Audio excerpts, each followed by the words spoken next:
told Bibi to implement an immediate ceasefire because the Chicago City Council, led by Mayor Brandon Johnson, has just passed a ceasefire resolution. That happened yesterday. Let's have a look.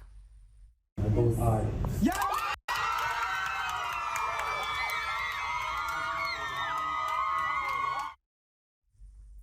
Does this idiocy still surprise you? The cheering, the clapping, a city council passing a resolution for a ceasefire in a Middle East conflict. What do Israelis make of the reaction in the West, not just in the US, but UK, Australia as well? Well, I have to say, by the way, watching that footage from Chicago, it reminds me of your previous segment, Rita. I mean, these are narcissists parading themselves, but they're not doing anything. Israel, like any other country, wouldn't be voted into a ceasefire because of the council in Chicago. Of course, it's just grandstanding and posturing, but it's very ugly, of course, because these people who've been doing this have been doing it from day one. They've been doing it from October the 7th, October the 8th itself. All these people called for a ceasefire of Israel before Israel's even fired anything. But I mean, personally, I think that it'd be much more useful for the citizens of Chicago to urge the Council of Chicago to call for a ceasefire in Chicago, because Chicago has one of the highest gun crime rates anywhere in America and in any developed country. You can have just, I mean, it's not even mass shootings, just individual shootings that add up to dozens of people wounded in an average weekend in Chicago.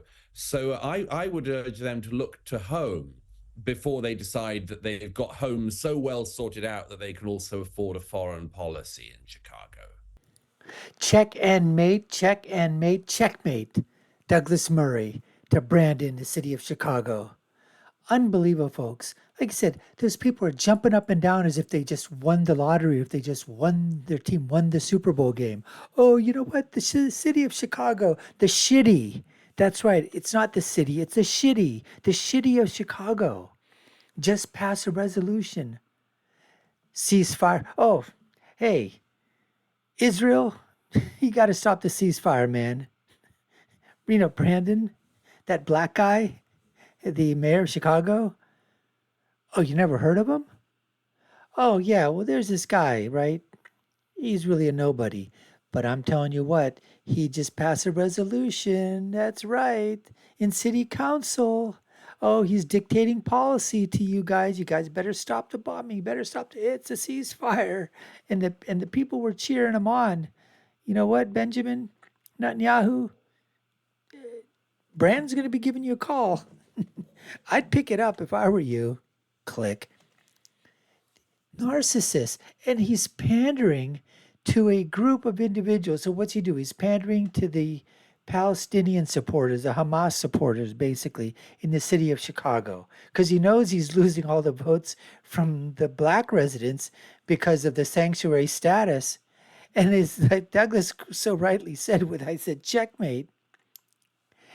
You've got a war zone that's been going on for decades in the city of Chicago, the shitty of Chicago, where every weekend you have somewhere between 20, 30, 40, 50 people are being shot, and anywhere from 3 to 4 to 5, 6, sometimes dozens of people are being killed over a weekend. And nobody gives a shitty in shitty of Chicago. Nobody cares. No ceasefire for that. Oh no, it's okay in our neck of the woods. Let there be killings and muggings and robbings and rapists, going on, and murders and all kinds of stuff, break-ins, burglaries. Oh, who cares about that? Looting. Not enough room for kids to go to school. We need to, get more and more. We got to, get rid of areas, spaces for families and children so that they can have a place to play in a park or whatever. Oh, let's just give that to the illegal aliens. Let's give them a ton of money so they can live. Let's give them free phones. Let's give them everything. Let's give them more than we give American citizens. Amazing, folks, amazing. But that's what we have on tap for you today, folks. Douglas Murray interview with Rita Pani. We're going to get right to it right now. Now, you've written a piece today for The Spectator where you say the Tories have nothing to run on. What do the modern Tories stand Just like the for? Republicans What has in the happened United to States. their conservative credentials? Flushed Very down the good toilet. question. It's entirely unclear what they do stand for at the moment. Rishi Sunak seems to have made banning disposable vapes his main ambition of late, and I've always liked to think that the country could do more than that. But it's very strange. As I say in the piece, it gives a different meaning to the fag end of a Tory government. But the strange thing about the Conservatives is they've been in power for 14 years now. They've rotated through prime minister after prime minister. All of them have this increasingly glazed look on their face, and there's a couple of reasons for that. One is that they just have proved to be so weak in office. I mean, just this week we heard that a Conservative MP is going to stand down because of threats to his life from jihadists, the burning of his office by some extreme Muslims, and the fact that his colleague They do Sir David nothing. Amess was killed by an Islamist who was apparently also going for this guy. And everyone's like, oh, it's sad that he has to stand down. I think, no, it's disgusting and disgraceful for our country Yes. that we would be in this position. But this You're is the case on impotent. issue Britain is after issue. impotent right now, Immigration, Douglas. they Britain say is stuff impotent. and then they don't do anything. They said they would reduce immigration to the lowest since the 1990s, and it's gone to historically high levels, closer to 1 million a year. Amazing. Than tens of thousands. So I think that, but I think very quickly, I think that the main thing is, Rita, that they've run out of the possibility of promising people a better life. The left runs on envy in its politics, and the right needs to run on aspiration. That you don't envy the other guy, work hard, and you'll get what the other guy has. And the Conservatives have not been able to do that because, among other things, they haven't been able to create a property-owning class among people in their 20s and 30s. So, they've been in power for 14 years, and the question is, what did you do with it? Nothing. Well, exactly. They keep winning elections, but they governed like a Labor government. Look at the energy policy, look at the far left indoctrination that's evident in the education sector, in the bureaucracy. Even the counter-terrorism efforts have been compromised by leftist ideology, as you recently discovered. That's right. And, there's no excuse really for having, after 14 years in government, complaining that the civil service is left-wing.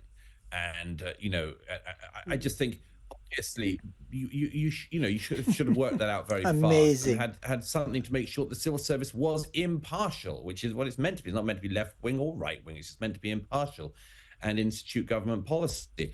But yes, this excuse doesn't really run anymore. Because you say you've been in power. What have you done with it? 14 years thing is the most deadly on that. David Cameron said 15 years ago, when he was running to be Tory Prime Minister, he said that he would reduce net migration to the tens of thousands. And here we are at the far, far away point from that. And, at the next election, nobody will vote Labour with any great pleasure. Labour doesn't have very many ideas, or if it does, it's keeping them to itself.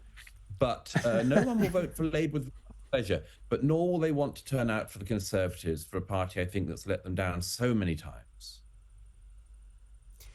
We've got a cost of living crisis in many Western countries, but it's immigration, and particularly illegal immigration, that is becoming the critical issue in the UK and in the US, as we discussed earlier on the program. Douglas Murray, so...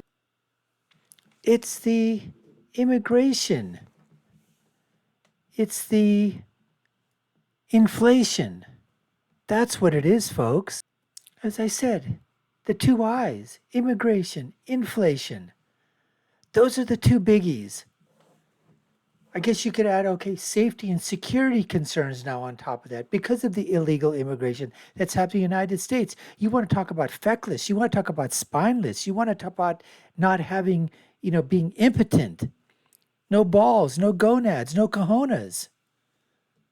That's the Tory government. That's a Republican establishment. Even from some of the conservatives that way, but not from some of the bedrock conservatives. But there's not enough. There's not enough. And talk about the civil service. That's the fourth state. That's the deep state. That's a bureaucracy that can grind things to literally like molasses. And they said that the counterterrorism has got to do something to stop Douglas Murray. That's the same thing that they've done here, folks, the Democrats. They have weaponized the DOJ, weaponized the FBI, weaponized the CIA, weaponized all parts of government that were supposed to be basically non-part, right? Should have no links to anything. I mean, they can be in their private life, Republican, Democrat, independent, whatever they want to be. But when they come to the job and they're in the building and outside the building on government time, guess what? They're not Democrats, they're not Republicans, they're not left, right, or anything. They are Americans and they're part of the establishment there, the governmental agency that's supposed to do right by the American people. And that's not what's happening. The DOJ has been weaponized, the CIA has been weaponized, the FBI has been weaponized. And unfortunately, the American people are the ones that the war is being waged on right now. That's what's happening. It is a war, folks. And the trenches are outlined. It's the southern border, the northern border. It's the entire country, folks, which is under assault by this current administration, and dare I say, by Republicans that are basically backing or going along with what's happening. Anyways, we appreciate you taking the time to watch. You've been watching the Dr. Nasir Sheikh Show. I'm your host. My name is Dr. Nasir. If you haven't done so already, subscribe to the channel, like, share, and follow. You all know what to do. Put your comments down below. Take a look at our other video links above and below. My final thought is always, when you're right, you're right. And when you're left, you're wrong. Until next time, folks, take care and stay safe.